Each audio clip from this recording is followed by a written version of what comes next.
Hello, world. It's the Deaconess of the Dying. Oh no, some people are saying. Hallelujah. Some people are saying, oh, how can this woman just constantly be talking about sorrow and suffering and pain and death? That's what you think this is about, then these stories are definitely not for you. And I can tell you that one day you're going to wish you heard these stories of courage, hope, faith, love, and loss. I'm in an extremely good mood today, but this chapter, I might lose a few of you. I also know when I see the viewers,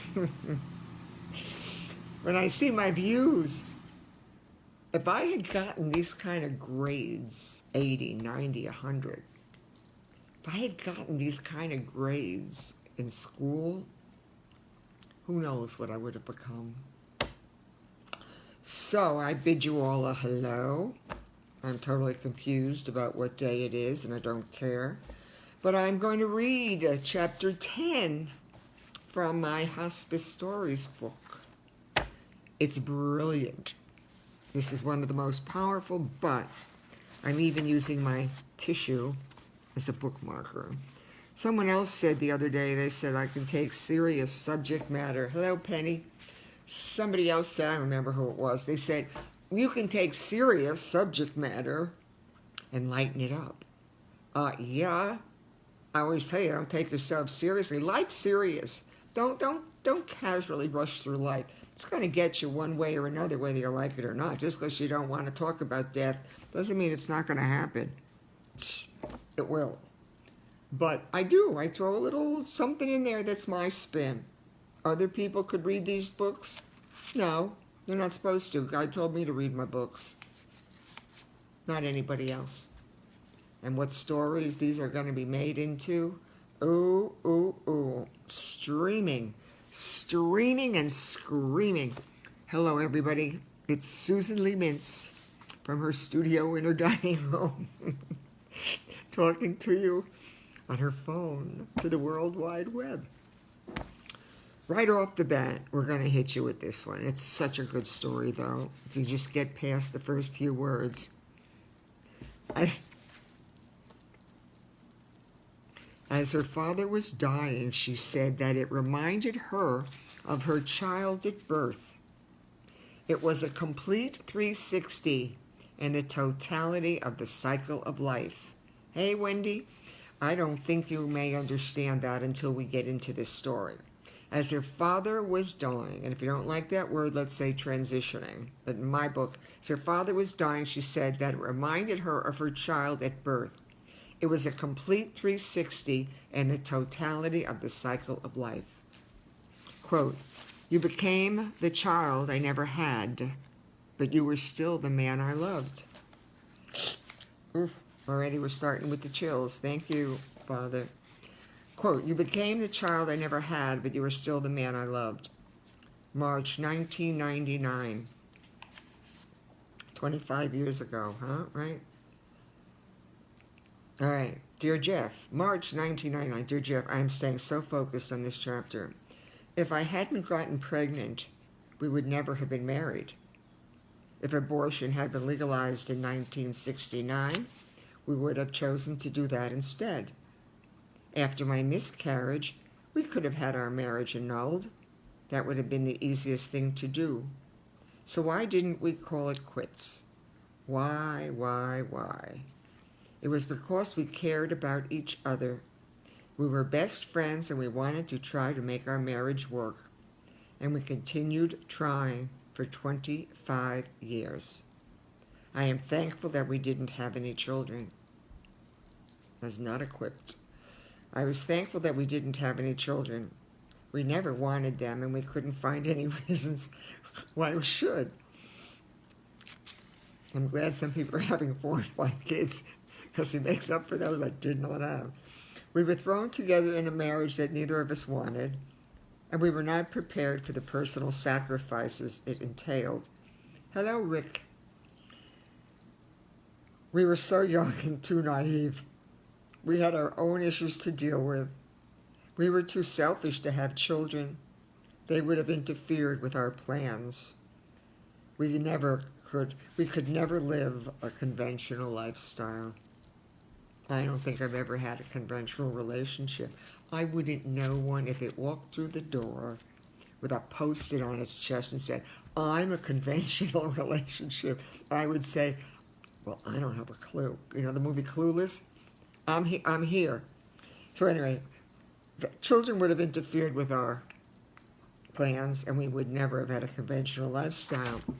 We liked our freedom and independence too much to give it up, and your homosexuality had become a part of our marriage. You weren't going to change, and I had to accept it or leave you. How could we assume the responsibility of a child?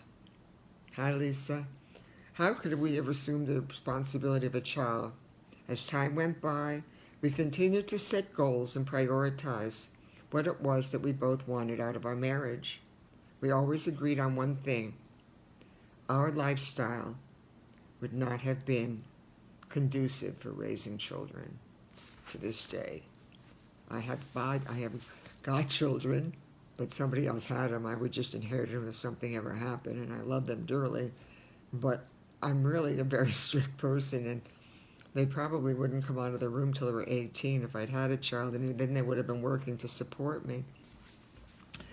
Here we go. Last night I met a woman who expressed some powerful thoughts about birth, death, and the similarities between them both. She called it the, quote, 360-degree completion of life, end quote.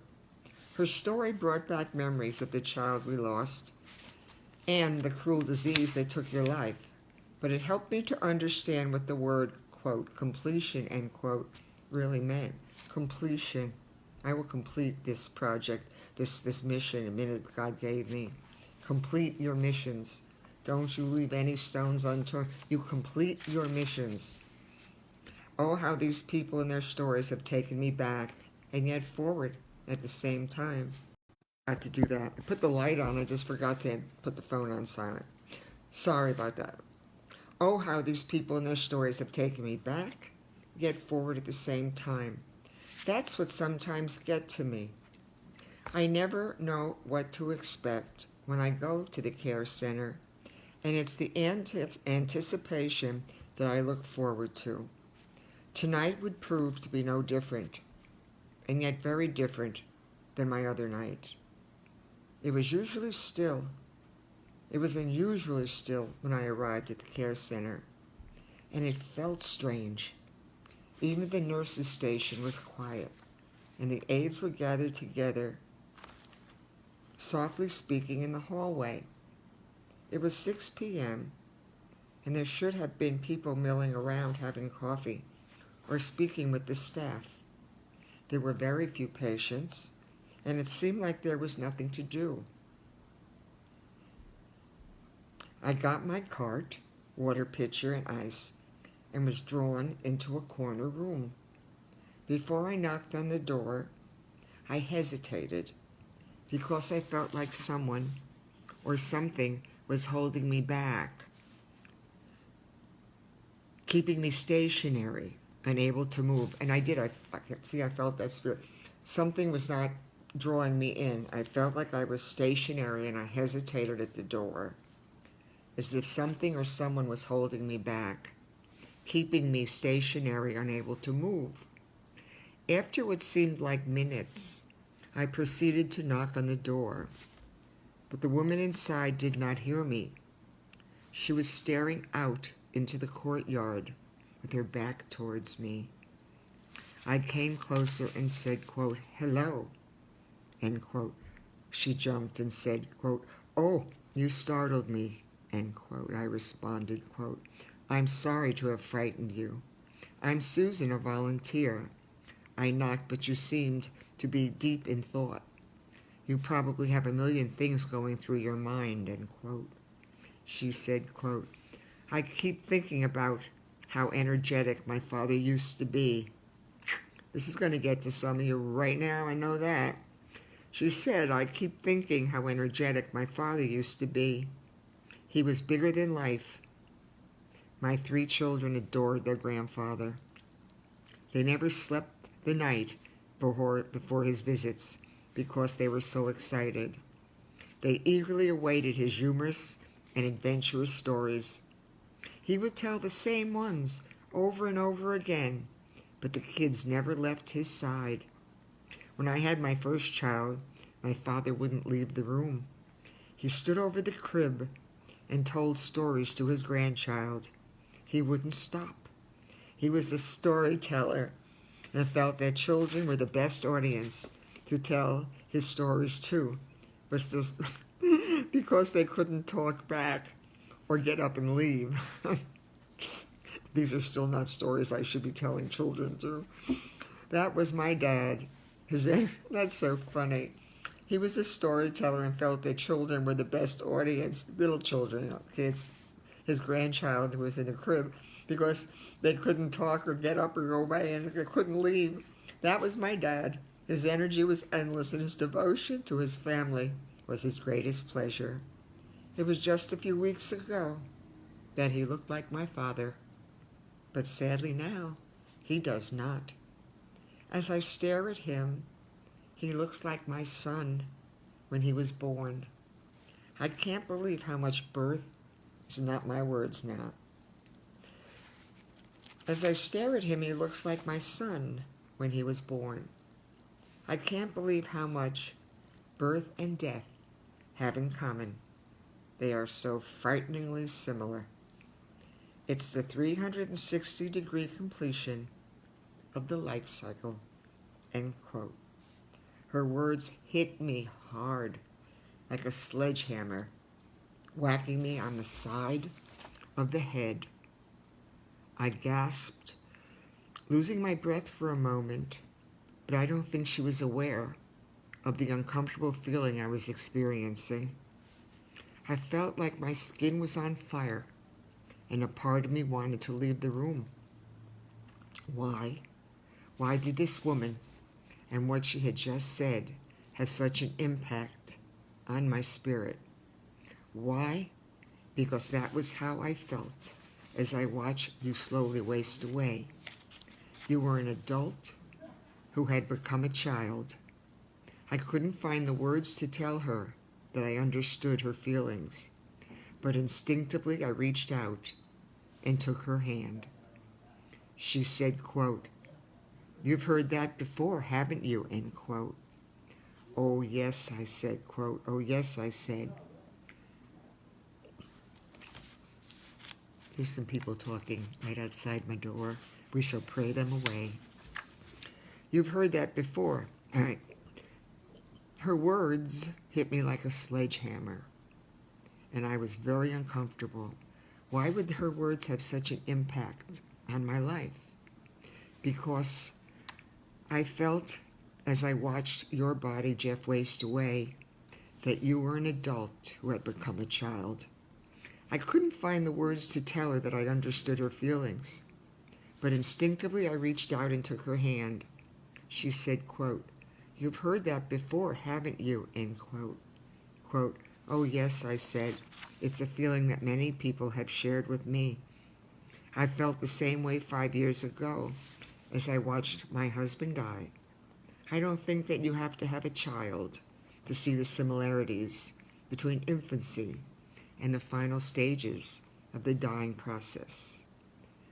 But what was it in particular that made you feel that way and say what you did?" End quote. She walked closer to the bed and massaged her father's hands. We're good. She walked closer to the bed and she massaged her father's hands. She said, quote, "He looks so helpless and innocent. He has to be watched over and protected. His needs have to be taken care of by others, and he requires so much attention and care." End quote. I said, quote, "Would you like to step outside and have a cup of coffee with me?" End quote. "Yes," she said, "that would be nice. I can't believe I feel this way, but it certainly puts dying into perspective." End quote. She kissed him on the forehead and straightened up his blanket, and she said, quote, I'll be back in a little while, Dad. I love you, end quote. Uh, tissues, tissues.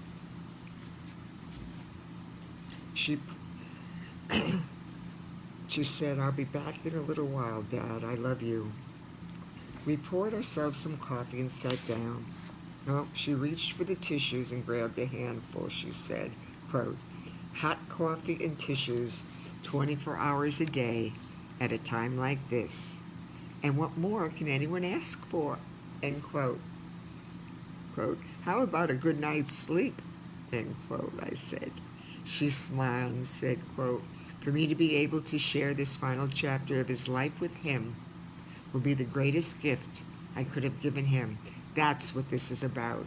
The gift of being with someone you love till the very, very end. No matter how rough it is, you do it. For me to be able to share this final chapter of his life with him, a couple of you right on there now know what I'm talking about, will be the greatest gift I could have given him. Being with my father at his moment of death will give me a feeling of completion. My journey with him will be over for now, end quote. I said, quote, when my husband died, I felt like I had completed a journey with him. As much as I wanted him in my life, a part of me felt as if I had done something whole and final. No loose ends to tie up, and nothing left undone or unsaid. How many of you can say that? You got some loose ends? Got some loose ends out there? Tie them up. Tie them up. Got some words unsaid and undone? Finish them. We paused for a moment, took a sip of coffee, and then I said, quote, I was with my husband when he died. It was the 360-degree completion that enabled me to go on. I helped him through the most difficult time in his life, and he trusted me every step of the way. He knew that I would have done whatever he wanted me to do. It can't be explained. It was something that you must experience yourself. It was that feeling of having accomplished something so overwhelmingly powerful that it made me more aware of my surroundings, my future, and myself. I knew that I wouldn't have any guilt or regrets afterwards. One day I would be able to go forward, feeling stronger and more confident because I had made it through this tragic time.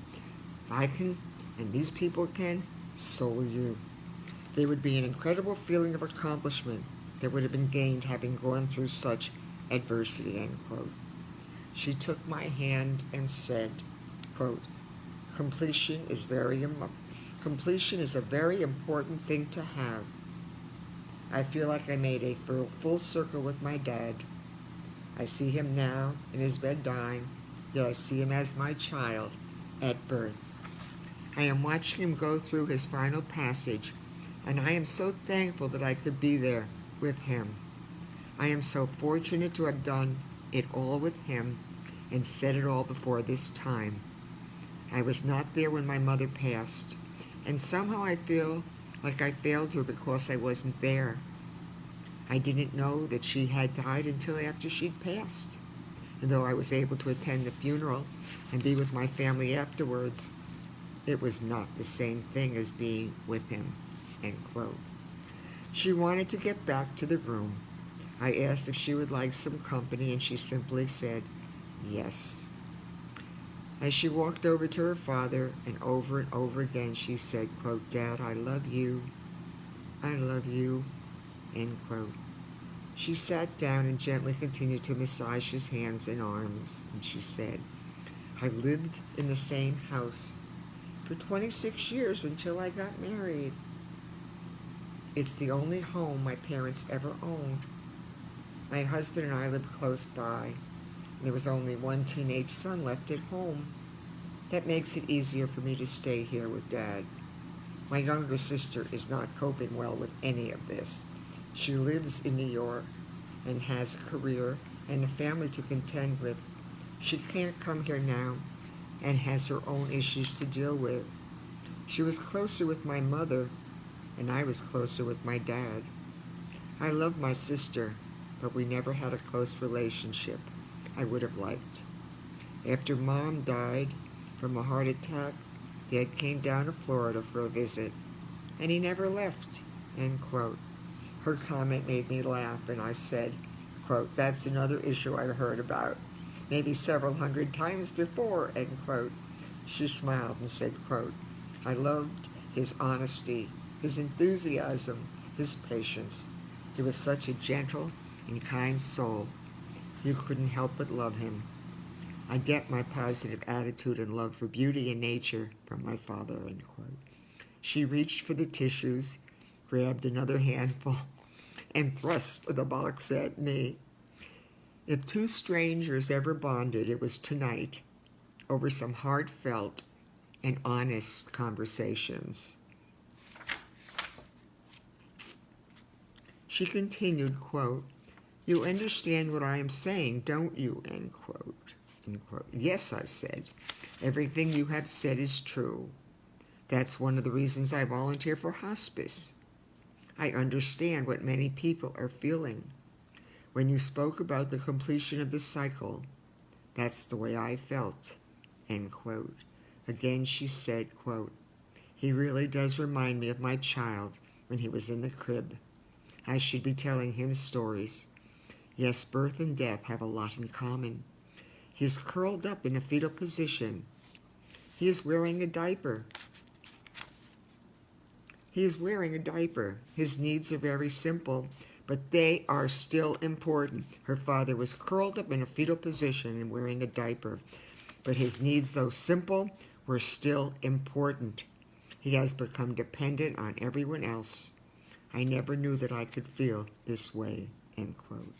She leaned over and whispered in his ear, quote, I love you, Dad.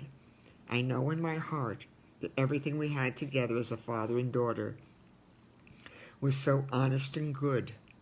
We were friends. We were best friends. You were my best friend, Dad, end quote. And my father would always say, quote, thank you for being my child, end quote. Dad, this is my way of saying back to you, quote, thank you for allowing me to be your daughter and for having such trust in me throughout my life, end quote. I said, you will get stronger and go forward with peace in your heart because of what you are going through. You are definitely your father's daughter. Good night. On the way home, I started thinking about my 30th birthday. How to lighten up a subject. Here we go. On the way, this was in my book, Committed to Love. Not the bestseller yet, but we're working on it. On the way home, I started thinking about my 30th birthday and the hospital party you gave for me. You asked me what I wanted for my birthday, my 30th birthday. I said, I don't want any children, but I do want my tubes tied. We know that we don't want children, so what are we waiting for? You can throw me a tubal ligation cutting during the ceremony. Oh, you could throw me a tubal ligation cutting ceremony, end quote. And you did. You gave me a party and invited our friends to the hospital. It was wonderful. I wonder what our life would have been like if we'd had children. Imagine that's what I wanted. He said, what do you want for your 30th birthday? I said, I want my tubes tied. You know, I'm all 30 years old. That wasn't done then. You know, I was young. He could have died. I could have married somebody else down the road. And you need a psychological for that back then. And so he threw me a party. I just remember that. He just invited a whole bunch of our friends to the hospital. There was cake and ice cream and balloons, and I had my tubes tied. He gave me a tubal ligation cutting ceremony. Some people do ribbons. I do tubes. And you did. You gave me a party, invited our friends to the hospital. It was wonderful. I wonder what our life would have been like if we'd had children. I know that we would have been good parents. I'm sorry for the hundreds of times that I treated you like a child and failed to deal with you as an adult. I think that my, quote, taking care of you issue, end quote, got too intense at times. I only wanted to be your wife and best friend. I didn't know where our friendship was going. but I knew that it would continue. Before I fell asleep, I remembered what you told me before you died, and you said, quote, "We've had a lot of fun and an intensely loving relationship. We have no unresolved issues, and there isn't any guilt for you to carry around. In death, you gave me life. Thank you for taking such good care of me." Let me say that one again. Maybe I really will cry. So before I fell asleep, I remembered what he told me before he died. He said, quote, "We've had a lot of fun and an intensely loving relationship. We have no unresolved issues, and there isn't any guilt for you to carry around. In death, you gave me life. Thank you for taking such good care of me," end quote. I'll say so long for a little while. I love you, Susan. I was good to the very end with that. Well, I hope some of you will go back to all my stories and read them. Not for the sadness, though you may feel sad. But these stories are not about sadness. They're about life. But I never read these stories before. Remember, I wrote my book. And it's sad. And then I put it together and I edited it. But I have never read these stories. This is the first time I am reading my stories to you and with you. So if I get emotional, it's because I remember. You can't block out your memories. You can try, but you can't. You really can't. If you stay quiet, you'll remember. And you'll remember the good ones much more than the bad. You'll almost have to focus on the bad ones and try to draw them in, because the good ones will be with you. Jeffrey trusted me with his life. My parents, too. They lived to be 92 when I was with them. They never knew a day that they weren't loved or that they weren't taken care of. So I've seen an awful lot of dying or transitioning in my life, and including, my own. I hope much later. I still have much more to accomplish and plan on doing. But in general, there's something to be said about just completing the life cycle with someone. I've done that with 3 people so far, and in a way, 24 here. Their memories live in here, though they're gone. And I held their hands with a hospice heart. Had I wanted to continue to write, think about how many books would have come out of my 6 years at hospice. Yeah, 24 was all I had in me, and I don't have any more. Everything's been said and done. I say share. God bless you all, and so the new people coming on, if I didn't message you and thank you, please forgive me. After I read, I kind of take some time for me to decompress. I love that word, decompress. And then by the time I watch a little of the wonderfully happy news, you think this stuff's sad, turn on the news. And then by the time I do a few other things, it's late.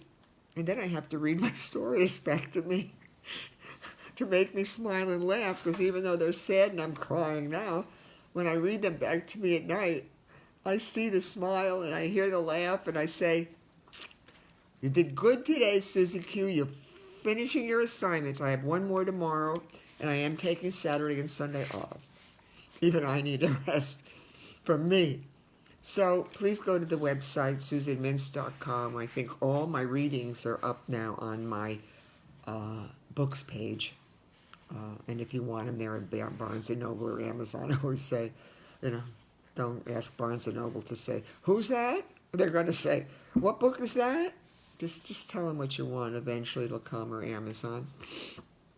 And that's the story, my book, these stories. I'm a storyteller. when I talk to people, even now. I love to tell stories. I listen to what they're saying, and then I spin it in my own web up here, and I kind of give it back to them in a different way they gave it to me, and change the characters and change the punctuation a little and rearrange it, and before you know it, I'm telling them their story in a whole different way, and they're okay with it.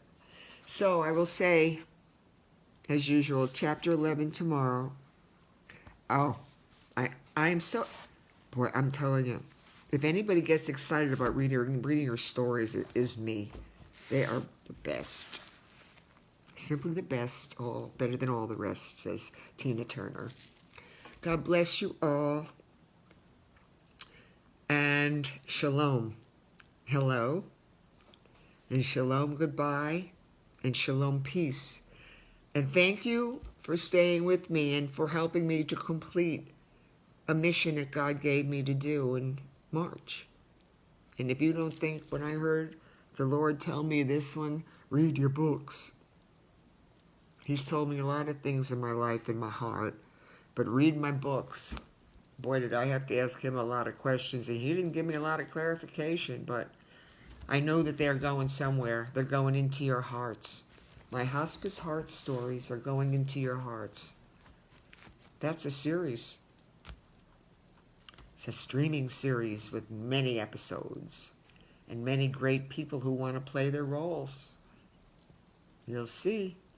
God bless you all. Shalom. Be kind. Be patient. Call someone and tell them you love them. And if you don't, just tell them hello. It's as simple as that. God bless you all. I'm going to hit finish, and that'll be it.